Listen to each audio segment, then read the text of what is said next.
week 8 of the fantasy football season. Here's a few kickers I look to start this week. The first kicker, Will Lutz of the Denver Broncos. So Will Lutz, he's been pretty good this season for this Denver Bronco team, and he's still out there in tons of leagues at 94%. So this season, 4 out of 7 games, double-digit fantasy points. Denver, obviously a good place to kick the football.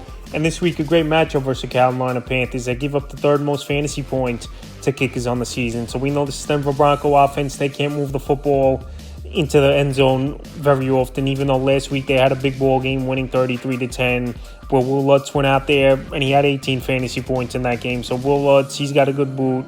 Obviously, Sean Payton likes him a lot, where they were over together in New Orleans, and now here in Denver after they made the trade for him last season. He's been an accurate kicker, and obviously Mile High Stadium, a good place to kick the football. So this week with a great matchup and a good stadium to kick the football, Will Lutz is a start. The next start, Rchard of the Minnesota Vikings. So the rookie Rchard, he hasn't missed a field goal all season. He's got unlimited range. And another indoor game, Los Angeles Rams on Thursday Night Football. So Rchard, like I said, he's out there in tons of fantasy leagues still in 90%. And he's got a big boot in the last 2 weeks, 16 and 15 fantasy points. So like I said, indoor games, majority of the season playing his home games in Minnesota. And this season, 4 out of 6 ball games with double digits. And the Rams give up the 11th most fantasy points to kickers on the season. Next start, Cameron Dicker of Los Angeles Chargers. So Cameron Dicker, one of the more accurate kickers of all time in NFL history, and he went out there on Monday Night Football and he put on a clinic. Even though they lost that ball game, he hit 5 field goals in that game for the Los Angeles Chargers with 21 fantasy points on the season. 3 out of 6 games, double-digit fantasy points. In the last 2 weeks with double-digit fantasy points. Dicker, great accuracy, obviously. Most of his games are indoors. This week, a good matchup versus Saints. Give up the 2nd most fantasy points to kickers on the year, where they're men but don't break defense. And once again, I believe he goes out there, Cameron Dicker, and has a good ball game. Next starts Younghoe Koo. So Koo, last week it was a down game for him. He didn't do much, and he missed a 54-yarder, which obviously is a tough field goal.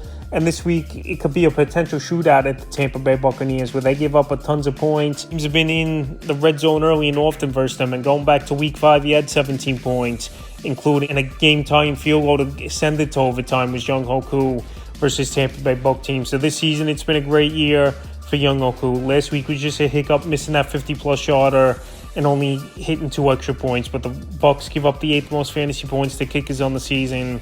And like I said, going back to week 5, he had 17 points in that one. And the 5th and final kicker I look to start is Jason Myers of the Seattle Seahawks. So Jason Myers, he's been a solid kicker. And this week, it could be a potential shootout with the Buffalo Bills coming to town. And last week, he had a 59-yarder. So Myers on the season, 4 out of 7 games, double-digit fantasy points. I know the Bills have been pretty solid in terms of giving up points to kickers this season, 7th least amount of fantasy points.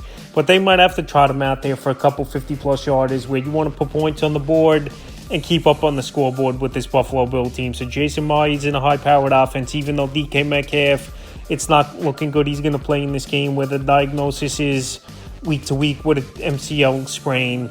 But also that means they might have to settle for field goals with DK Metcalf, obviously the big-time threat and touchdown maker. So that's a few kickers I look to start for week 8 of the fantasy football season.